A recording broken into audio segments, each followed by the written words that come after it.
La luna deslumbrante asoma entre los árboles. La oscuridad de la noche lo inunda todo. Y una tenue niebla comienza a aparecer. Adéntrate en el bosque, busca el árbol viejo, siéntate a su lado.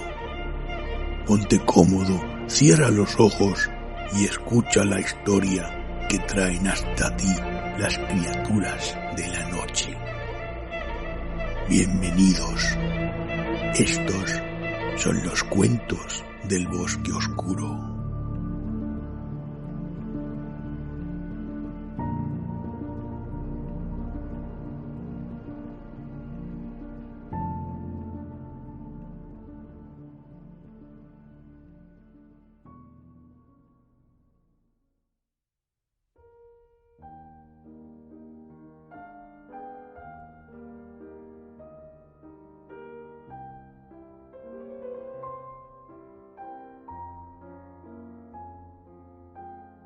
Los salteadores de caminos,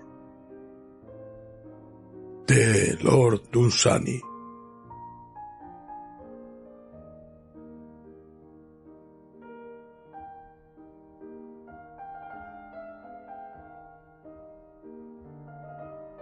Tom de los Caminos había cabalgado su última cabalgata y estaba solo ahora en la noche. Desde donde se encontraba podían verse las blancas ovejas en reposo y la silueta negra de las colinas solitarias y la línea gris de las colinas más alejadas y solitarias todavía. O en las hondonadas por debajo, llevado por el viento despiadado, podía verse el humo gris de los villorrios en los valles negros. Pero todo por igual era negro a los ojos de Tom, y todos los sonidos eran silencio en sus oídos. Solo su alma luchaba por deslizarse fuera de la prisión de las cadenas para volar hacia el sur al paraíso. Y el viento soplaba y soplaba. Porque esa noche Tom solo podía cabalgar en el viento. Le habían quitado su fiel caballo negro el día que le quitaron los campos verdes y el cielo, las voces de los hombres y la risa de las mujeres, y lo dejaron solo con cadenas al cuello para amecerse en el viento por siempre. Y el viento soplaba y soplaba. Pero crueles cadenas mordían el alma de Tom de los Caminos, y dondequiera que tratara de huir, era rechazada nuevamente hacia el collar de acero por el viento que sopla del paraíso desde el sur. Y allí, colgado del cuello, iban cayendo escarnios salidos otrora de su boca, y burlas con que se había burlado de Dios iban cayendo de su lengua. Y allí se pudrían viejos apetitos malvados de su corazón, y de sus dedos caían las manchas de las acciones que no habían sido buenas.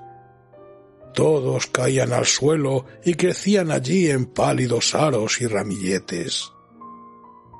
Y cuando todas estas cosas malignas hubieron caído, el alma de Tom volvió a quedar limpia como la encontró su primer amor hace ya mucho en primavera. Y se meció allí al viento junto con los huesos de Tom y junto con su viejo abrigo desgarrado y herrumbradas cadenas. Y el viento soplaba y soplaba. Y de vez en cuando las almas de los sepultados que venían de tierras consagradas pasaban batiendo el viento en dirección del paraíso y dejaban atrás el árbol de la horca y el alma de Tom, que no podía liberarse. Noche tras noche, Tom miraba las ovejas en el prado con cuencas vacías, hasta que su pelo muerto creció y le cubrió su pobre cara de muerto, ocultando su vergüenza de las ovejas. Y el viento soplaba y soplaba. A veces, en ráfagas del viento, llegaban las lágrimas de alguno que repiqueteaban y repiqueteaban sobre las cadenas de acero sin lograr horadarlas de herrumbre. Y el viento soplaba y soplaba. Y a cada atardecer, todos los pensamientos que Tom alguna vez concibiera venían en vuelo después de haber desempeñado su trabajo en el mundo, el trabajo que no tiene término, y se posaban en las ramas de la horca y trinaban para el alma de Tom, el alma que no podía liberarse. Todos los pensamientos que había alguna vez concebido. Y los malos pensamientos denigraban al alma que los había engendrado, porque no les era posible morir. Y los que había concebido de manera más furtiva eran los que trinaban más fuerte y más agudamente en las ramas toda la noche. Y todos los pensamientos que Tom había concebido acerca de sí mismo señalaban ahora los huesos húmedos y se mofaban del viejo abrigo desgarrado. Pero los pensamientos que había tenido para los demás eran los únicos compañeros de que disponía su alma. Para consolarse en la noche mientras se mecía de aquí para allá. Y gorjeaban para el alma y animaban a la pobre cosa muda que no podía ya soñar, hasta que llegaba un pensamiento asesino y los ponía todos en fuga. Y el viento soplaba y soplaba. Paul, arzobispo de Alois y Vayens, yacía en su blanco sepulcro de mármol de plena cara al sur, hacia el paraíso. Y sobre su tumba estaba esculpida la cruz de Cristo, para que su alma pudiera hallar reposo. Ningún viento ululaba allí como ululan en las copas de los árboles solitarios de los prados, sino que llegaban en suaves brisas con aromas de huertos desde las tierras bajas del paraíso al sur. Y jugaban con los no me olvides y las hierbas que crecían en la tierra consagrada donde yacía el sosegado, en torno al sepulcro de Paul, arzobispo de Alois y Vayens. Le era fácil al alma de un hombre abandonar un sepulcro semejante y volar bajo campos recordados al encuentro de los jardines del paraíso para hallar allí serenidad eterna. Y el viento soplaba y soplaba. En una taberna de mala reputación, 3 hombres estaban bebiendo ginebra. Sus nombres eran Joe y Will y el gitano Puglioni. Carecían de apellido porque ninguno de ellos tenía conocimiento de quién fuera su padre, sino solo oscuras sospechas. El pecado había palpado y acariciado sus rostros a menudo con sus patas, pero al rostro de Puglioni el pecado lo había besado en la boca y la barbilla. Su alimento era el robo y su pasatiempo el asesinato. Todos ellos habían incurrido en el dolor de Dios y en la enemistad de los hombres. Estaban sentados a una mesa con un juego de naipes delante, grasosos con las huellas de sus pulgares tramposos. Y se susurraban algo entre sí sobre la ginebra, pero en voz tan baja que el tabernero, al otro extremo de la estancia, sólo podía oír juramentos apagados y no le era posible saber por qué juraban o qué decían. Los 3 eran los más fieles amigos que Dios le haya nunca concedido a un hombre. Y aquel a quien su amistad había sido concedida no tenía nada más salvo unos huesos que se mecían al viento y en la lluvia, un viejo abrigo desgarrado, cadenas de acero y un alma que no podía liberarse. Pero cuando avanzó la noche, los 3 amigos dejaron la ginebra, abandonaron furtivos la taberna y fueron al cementerio donde descansaba en su sepulcro Paul, arzobispo de Alois y Vallens. Junto al cementerio, pero fuera de la tierra consagrada, cavaron deprisa una tumba. 2 de ellos cavaron mientras uno vigilaba en el viento y la lluvia. Y los gusanos que se arrastraban por el terreno sin consagrar estaban desconcertados y aguardaban. Y la terrible hora de la medianoche llegó sobre ellos con sus temores, y los halló todavía junto al lugar de las tumbas. Y los 3 hombres temblaron ante el horror de hora semejante en semejante lugar, y se estremecieron en el viento y la lluvia que los calaba, pero siguieron trabajando. Y el viento soplaba y soplaba. Pronto llegaron al fin de su tarea, e inmediatamente dejaron la tumba hambrienta con todos sus gusanos sin alimento, y se alejaron por los campos húmedos, furtivos pero deprisa. Atrás quedaba el lugar de las tumbas a medianoche.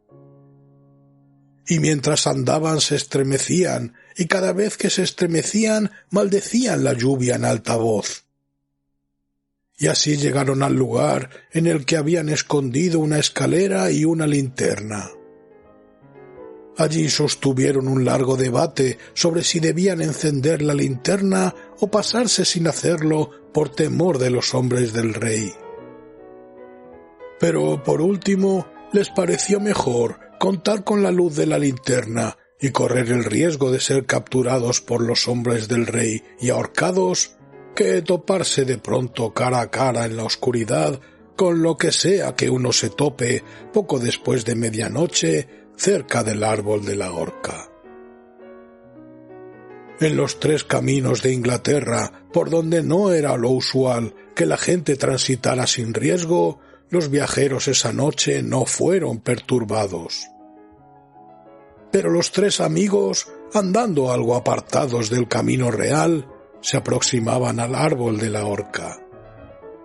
Y Will llevaba la linterna, y Joe la escalera, pero Puglioni llevaba una gran espada con la cual hacer el trabajo que debía hacerse.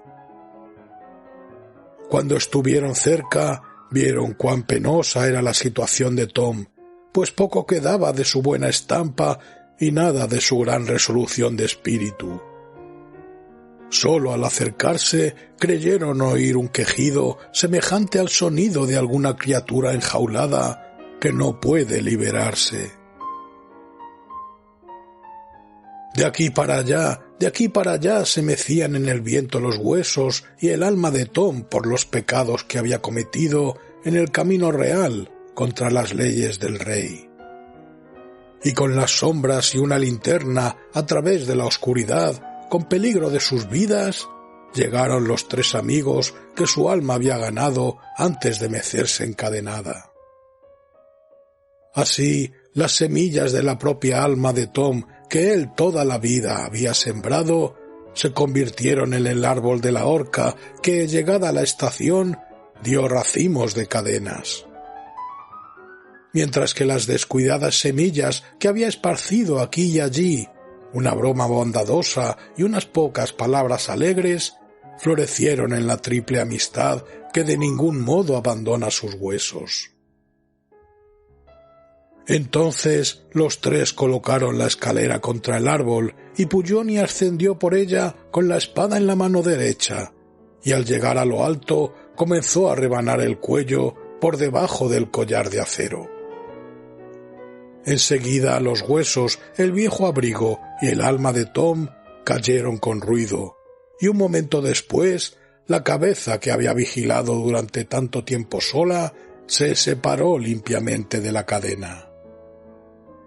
Todas estas cosas Will y Joe las recogieron, y Puglioni bajó deprisa la escalera y amontonaron sobre sus peldaños los restos terribles de su amigo, y se alejaron apresurados bajo la lluvia, con el temor de los fantasmas en el corazón y el horror por delante de ellos en la escalera. Hacia las 2 estaban nuevamente abajo, en el valle, al abrigo del viento amargo, pero pasaron junto a la tumba abierta y se dirigieron al cementerio con la linterna y la escalera, cargada de la cosa terrible que su amistad mantenía todavía. Entonces estos tres, que habían despojado a la ley de su víctima justa, siguieron pecando por quien aún era su amigo, y levantaron el mármol del sepulcro consagrado de Paul, arzobispo de Alois y Vallens. Y de él sacaron los huesos del mismo arzobispo, y los llevaron a la tumba ansiosa que habían abierto, los pusieron en ella y los cubrieron de tierra. Pero todo lo que yacía sobre la escalera lo colocaron, con unas pocas lágrimas, dentro del gran sepulcro blanco bajo la cruz de Cristo, vuelto a su lugar el mármol.